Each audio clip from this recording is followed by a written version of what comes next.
for the mayor in the state. Primaries. The engagement of people. Primary election system. People calling their congressman, calling their representative. Look, I don't like the street is flooding. Whatever it is, the issue, they get on the case of the representative and get it done. We sit passively and waiting for permission to do.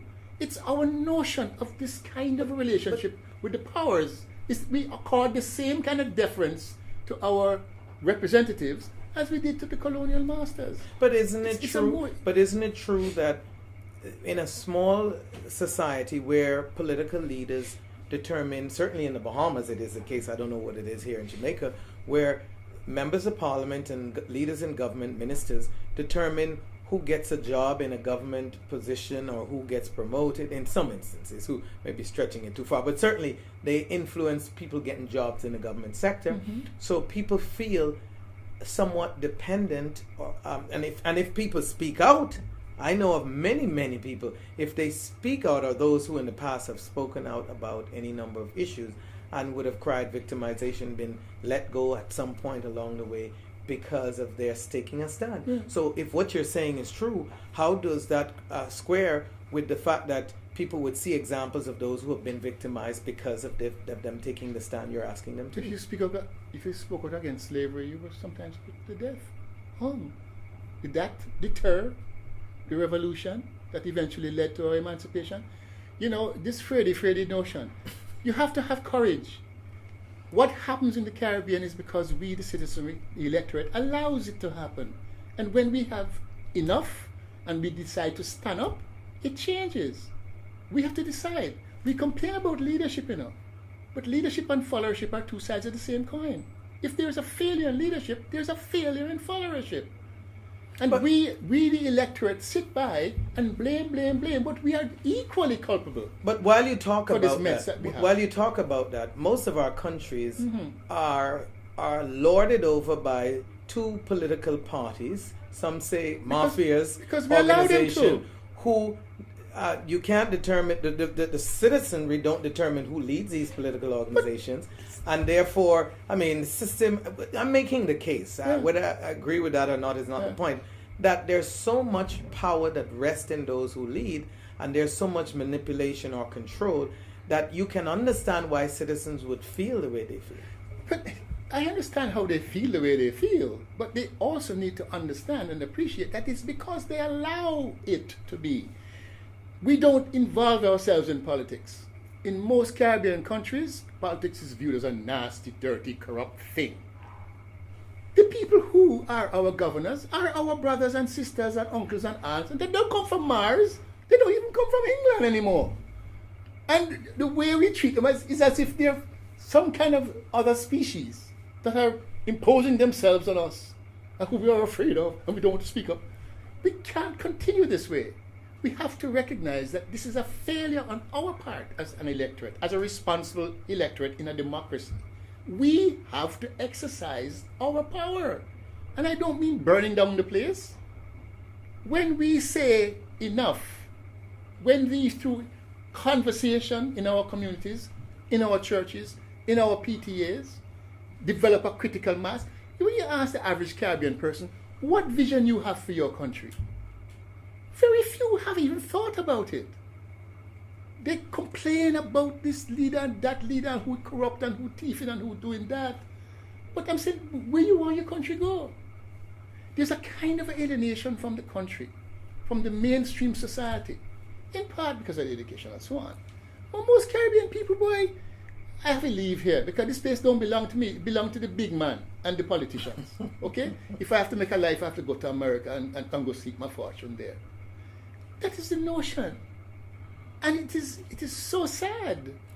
It is so sad because it is within our power to change it. Okay, talking about easy, right, but talking about change and the mental state of our people, what role and what in your mind as an educator and a significant nation builder in your country, what role is the church in our region?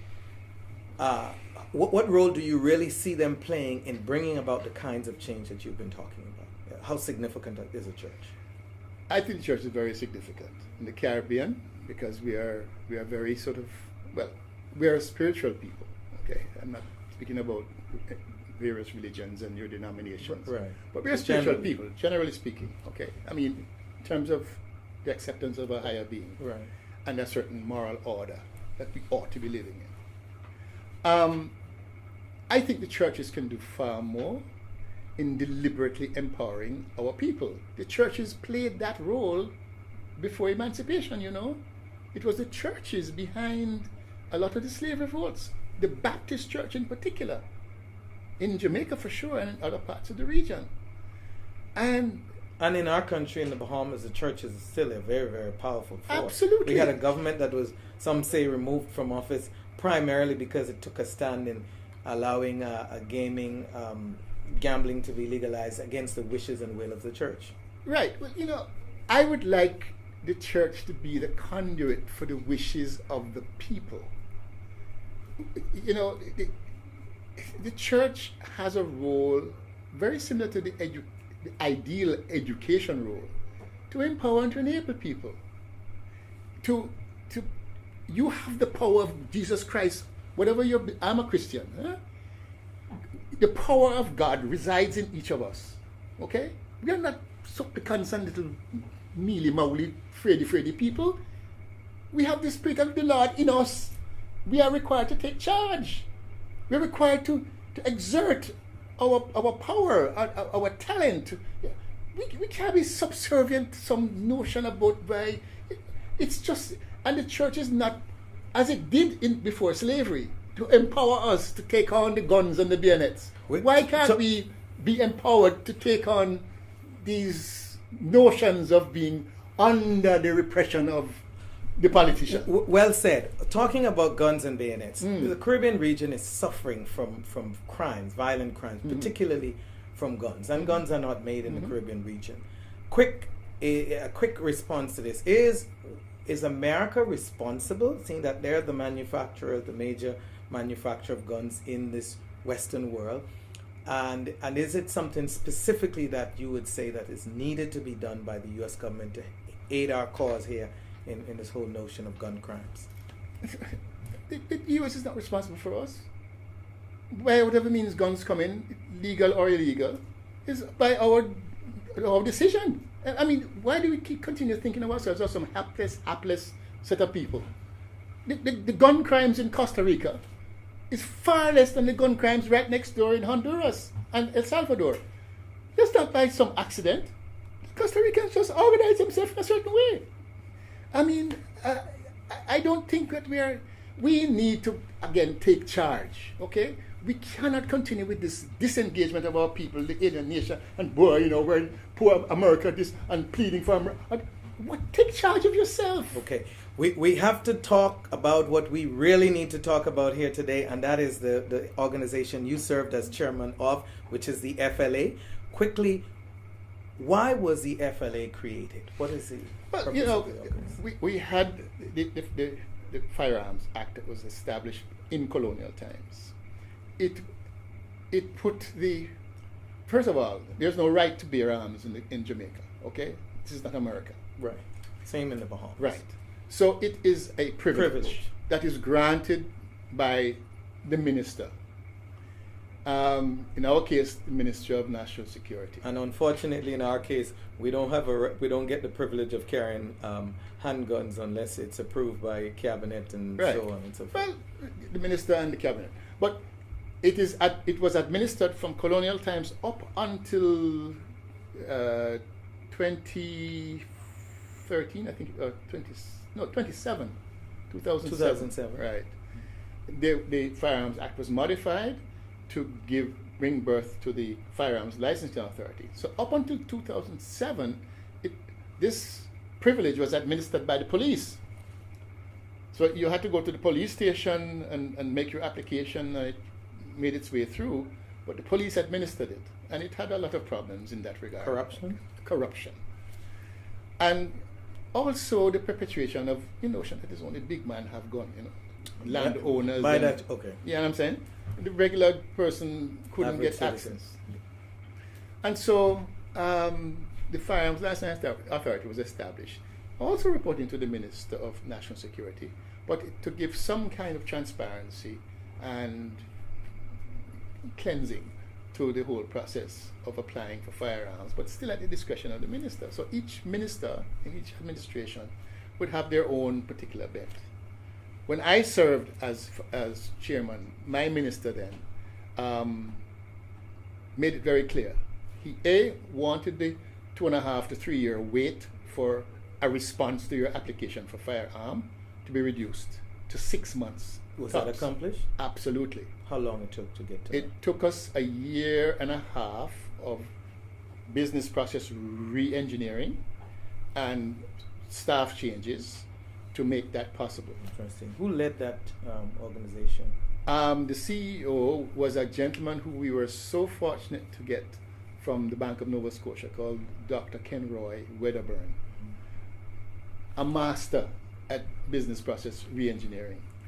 And it made such a difference because, you know, one of the reasons that fed the corruption was when you have to wait 3 years to get a response, and a man said, well, if you give me a thing, I can see. So money was at Yes. work to influence the timeline. You're actually feeding that. Right. So when you re-engineer and you tell the public that within 6 months you will hear from us, it made such a difference. It brought a whole, a cleansing, if you like, of the organization. Quickly, in our country in the Bahamas, the notion of having a liberalized gun policy, where businessmen, you talk about the elites being allowed to have guns. In our country, shotguns are what people get the right to, the privilege to carry. Yeah, that's for hunting here. Not handguns. And so the notion of having a liberalized policy on guns, like it is here in Jamaica and in the US to another extent, is frightening to our politicians. What can you say to our people about the experience here in Jamaica since you had this FLA and the liberalization of guns? Have there been a lot of criminal acts by licensed firearm holders, or a lot of shootings by people? Criminal acts using firearms by licensed firearm holders are very, very rare. Very rare. You have people, licensed firearm holders, misusing their firearm, okay, and their licenses are immediately revoked and the firearm taken away from them. So we haven't got a problem with licensed firearm holders committing crimes. What we have a problem is unlicensed guns in criminal hands. I think, you know, this is a conversation that the nation needs to have. Respectfully, in the Bahamas, it should be discussed. There are pros and cons, of course. In the case of Jamaica, as I mentioned, it's a privilege. There are certain guidelines. You have to prove the need for it. You're a business person, you handle cash, your life is under threat, you work in dangerous conditions. There are some criteria that are used to determine whether in truth and in fact you have a need to be armed. It's not just a willy-nilly give your license if you apply. Okay? But it is transparently applied. So you make your case, we have investigators that go out and investigate you, your background, you know, whether you're a wife beater, your investigator speaks to members of your community, your employer, and so on. So we ensure that you are a fit and proper person to be considered for granting a license. And again, it's a privilege. So it has worked, in short. It has worked. And we have about 40,000 licensed firearm holders in a population of 2.7 million people. So, you know, look at the ratio. It's not a whole lot of people that are armed. There are a whole lot of criminals that are armed, okay? And they fire outnumber the 40,000. And my last question to you would be, is there any statistics or any notion that proves that people actually having these 40,000+ licensed firearm holders have acted as deterrents to criminal activities? Yes, under Dr. Wedderburn, we instituted mandatory competency training and assessment. So you had to prove your competence. You had to go through a whole series of training in the use of firearms and be assessed before you actually granted your license, and periodic retesting. So, and what that has resulted in is that your licensed firearm holder is not somebody who hasn't fired his gun for 5 years, okay? He or she is competent. And I say she, but quite a number of women who are licensed firearm holders, and they have served, I just heard on the news today, a licensed firearm holder thwarted a robbery. 3 gunmen. One was shot dead, and the other one injured, and the other one fled. I mean, and you have incidents of that. Licensed firearm holders who are intervening in situations that save the day, save lives. So it's actually working. Actually working. It's been a pleasure talking to you today. We obviously need more time, and we're going to consider inviting you to the Bahamas to participate in one of our forums. Wonderful. On behalf of all of us here at Nationbuilding, we want to thank you today for tuning into this broadcast, and it's been a great pleasure bringing it to you. And stay tuned for your next edition right here on Nationbuilding. Have a great week.